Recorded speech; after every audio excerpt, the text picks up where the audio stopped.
Assalamualaikum warahmatullahi wabarakatuh. Subhanallah wa bihamdihi subhanallahil azim adada khalqihi wa ridha nafsihi wa zinata arshihi wa midada kalimatihi. Allahumma salli wa sallim ala Rasulillah sallallahu alaihi wasallam wa ala alihi wa ashabihi wa man tabi'ahu bi ihsanin ila yaumiddin. Ikhwah, kembali Allah bahagiakan kita duduk di majelisnya Allah, dan kali ini kita akan lanjutkan bahasan kemarin tentang infak, pintu rezeki, bagian kedua. Sebenarnya bagiannya akan terus panjang, tidak hanya kedua, ketiga, keempat, karena kita mengaji dengan guru yang sangat tepat, yang wara, yang juhud, yang istiqamah. Ya Allah, beliau seorang hafidh yang hafal Quran, dan beliau menguasai kitab kuning cukup apik, cukup rapi. Dari beliau lahir generasi-generasi para penghafal Al-Quran. Dan Allahu Akbar, bahagia sekali beliau sekarang ada di samping Arifin Buya Yahya. Allahu Akbar, walillahil hamd. Tapi sebelumnya ikhwah, kita simak dulu. Silakan di rumah dimanapun, buka surah Al-Baqarah ayat 263 bersama akhi fillah Ustadz Jainil Haq. Beliau adalah imam dan juga muadzin Masjid Az-Zikra Sentul. A'udzu billahi minasy syaithanir rajim. Bismillahirrahmanirrahim.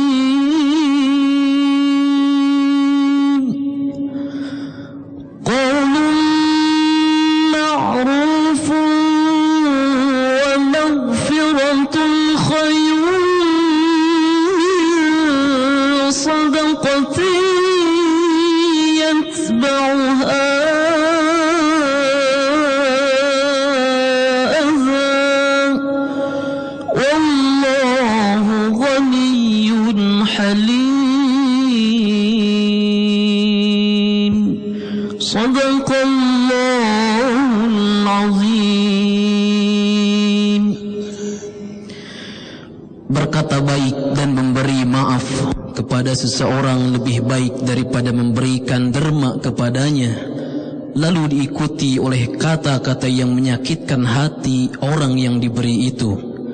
Allah Maha berkecukupan dan Maha penyantun. Allahu Akbar. Berkata baik dan minta maaf lebih baik daripada pemberian disertai hal yang menyakitkan.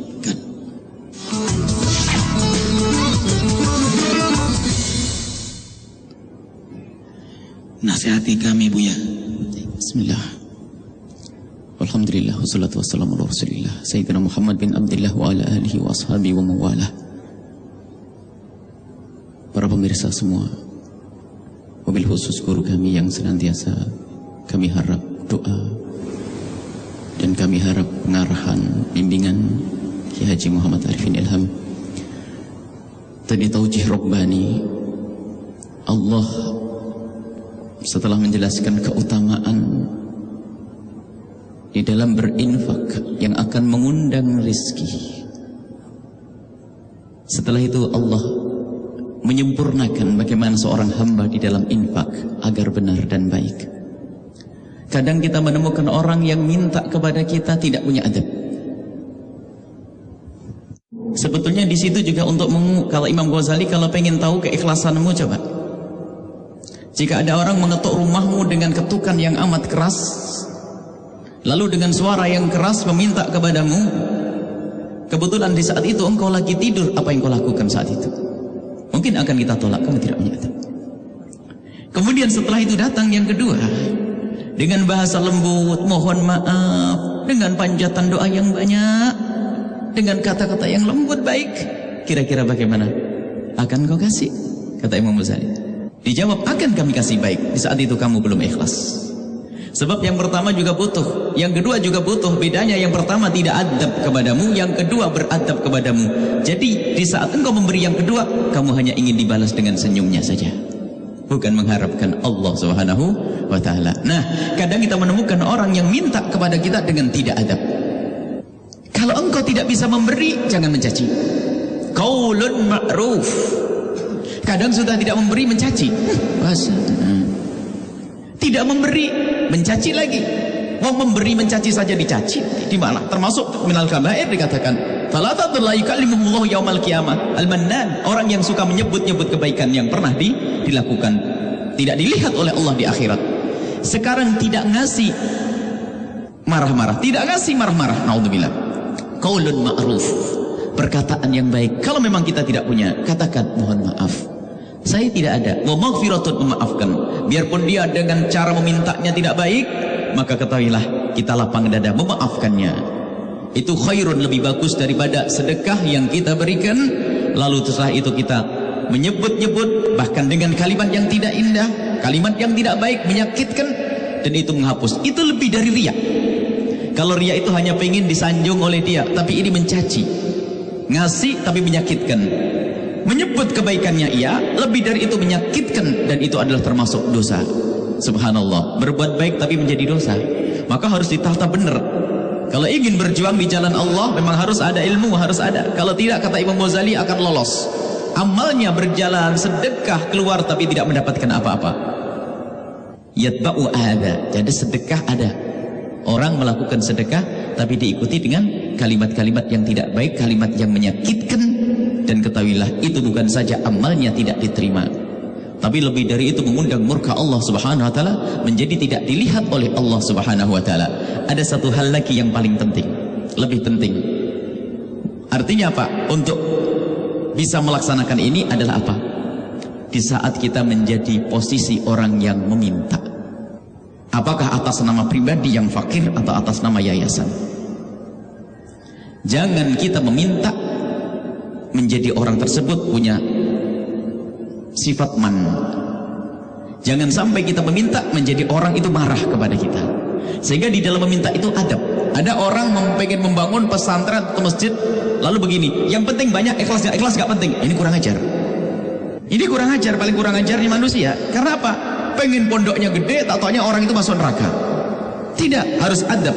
Sehingga Nabi tidak pernah menyiksa orang. Tidak pernah mengatakan, hei Umar, hei Uthman, hei kaya, aku mau jihad, mana duitmu? Tidak ada. Tapi Nabi selalu menghimbau. Setelah itu tersentuh hatinya, sehingga keluar dari hatinya dengan penuh ikhlasan. Kadang kita panitia pembangunan itu yang inginkan adalah gedenya masjid, gedenya pesantren, tidak peduli yang nyumbang itu masuk surga atau tidak. Termasuk kezaliman yang paling besar dari panitia adalah tidak memperhatikan orang yang berinfak. Dan tanyakan kepada kita semua yang pernah ngurusi masjid, pernahkah kita mendoakan orang yang menitipkan satu bata merah? Makanya lihat, yang paling penting adalah kita mendoakan. Setelah itu mendoakan siapapun yang berjuang bersama kita dengan doa-doa ketulusan, dan itu yang mereka butuhkan. Gak butuh balasan, mereka orang kaya kok. Mau kita kasih duit, kasih hadiah, mereka orang kaya. Ternyata yang mereka butuhkan adalah mendoakan mereka, semoga Allah memberikan ketulusan. Dan sudahkah kita lakukan? Kadang kita terlena dengan kemegahan bangunan kita. Oh alhamdulillah, lupa yang bangun siapa, yang ini. Masya Allah. Jadi ini tugas kita semua. Dan yang pertama sebelumnya apa? Di saat meminta dengan yang baik. Jangan bikin malu. So ketika ada satu tempat ingin membangun pesantren, ada pejabat datang, waktu itu gubernur. Kemudian ada satu orang yang kocak, berbicara kocak itu langsung menembak instansi ini kasih apa ini? Bukan apa gubernur ini? Ini apa? Dalam satu waktu memang bisa berapa miliar. Tapi itu bukan caranya Rasulullah membuat orang malu. Dikatakan al-akhdhu bil haya'i akhdhu bis saif. Kalau orang mengambil dengan mempermalu, maka itu seperti main pakai pedang. Sama, orang punya makom, ustadz, kiai, lalu berkata, jamnya mana bacanya? Surga insya Allah. Kayak punya surga aja. Dikasih, karena malu kalau tidak ngasih. Ini kayak main pedang, kayak ngerampoknya pakai agama. Itu lebih jahat lagi dari perampok di pasar. Allah. Semoga Allah menjaga kita semua, menjaga ulama-ulama kita semua. Masya Allah. Kita juga pengen dengar, Masya Allah. Subhanallah. Allahu Akbar. Karena itu walaupun serpihan pasir 100 rupiah ikhlas, subhanallah, itulah cikal bakal tumbuh keberkahan. Allahu Akbar. Jadi kalau datang orang miskin ke rumah minta sesuatu pada kita yang sangat dibutuhkan, kita nggak punya apa-apa karena memang susah saat itu, maka berikanlah senyum. Insya Allah yang miskin itu berkata, aku tidak butuh senyum. Orang lapar kok disenyumi.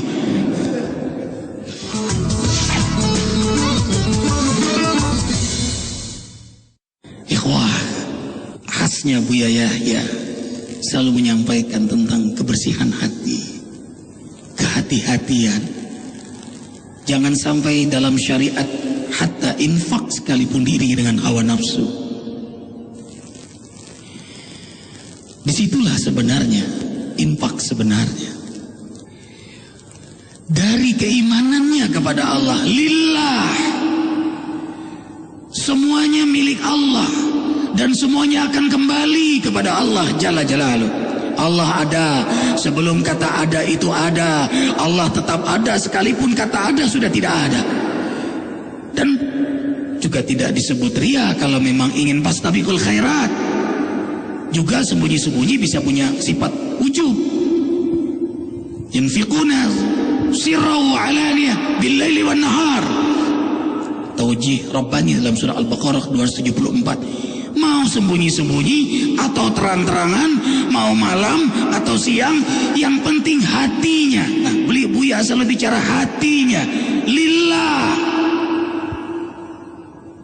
Rasul pun mengajak sahabat untuk berlomba-lomba.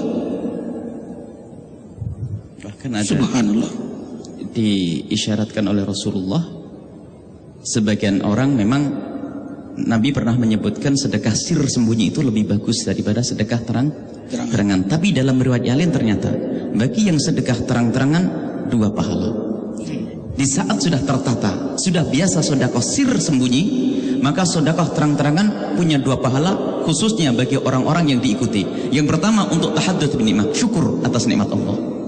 Yang kedua untuk bisa diikuti yang lainnya, sehingga semua yang mengikuti sepanjang waktu pahalanya juga ditumpangkan kepada orang yang memberi contoh sedekah tersebut. Ini. Tapi ingat, mukaddimahnya adalah memulai dulu dengan membiasakan sedekah tersembunyi atau sedekah dilatih hatinya. Setelah itu baru martabat berikutnya sedekah terang-terangan. Gak apa-apa aku berbuat baik ini biar dilihat oleh orang, lalu orang lain tersentuh dan niru. Dan itu biasa di antara para kekasih-kekasih, orang yang saling mencintai. Misalnya saudagar kaya bersedekah lalu bercerita, kemarin aku membantu masjid Ad-Dzikra tapi kok belum beres-beres. Yang lain dengar, oh saya juga pengen. Yang mengajak itu pun mendapatkan pahala seperti orang yang berbuat itu. Bahkan sampai ngomong tok, tapi jangan ngomong aja nanti. Ngomong tok menyampaikan pahalanya sama. Jadi menjadi market surga itu perlu. Jadi menyampaikan di sana ada menyampaikan tok ternyata pahalanya. Imam Al-Nawawi dalam kitab Riyadhus Shalihin menyebutkan pahalanya sama. Sebanyak orang yang berbuat maka dia pun mendapatkan seperti itu. Begitu mudahnya. Ini Buya, 100 rupiah dikumpulin. Ini sampai sebulan Buya, 2 bulan. 100 dapat. Punya makna mendidik anak-anak untuk kenal infak. Kata kalau bapaknya jangan ini, bapaknya yang merah-merah itu. Ini anaknya. Allahu Akbar walillahil hamd. Ketika Rasulullah SAW menerima turun ayat tentang infak, sedekah, zakat itu para sahabat berlomba-lomba. Lalu Umar bin Khattab separuh hartanya. Kemudian Sayyidina Abu Bakar As-Siddiq, subhanallah, seluruh hartanya. Terdengar oleh Rasulullah SAW. Lalu Rasulullah SAW bertanya kepada mertua tercinta ini. Sahabat itu saling mencintai lalu sampai jadi keluarga ya Bu ya. Apakah benar engkau menginfakkan seluruh hartamu? Sayyidina Abu Bakar tidak menjawab. Sakata Abu Bakar As-Siddiq, lam yujib. Diulangi lagi, apakah engkau menginfakkan seluruh hartamu di jalan Allah? Diam.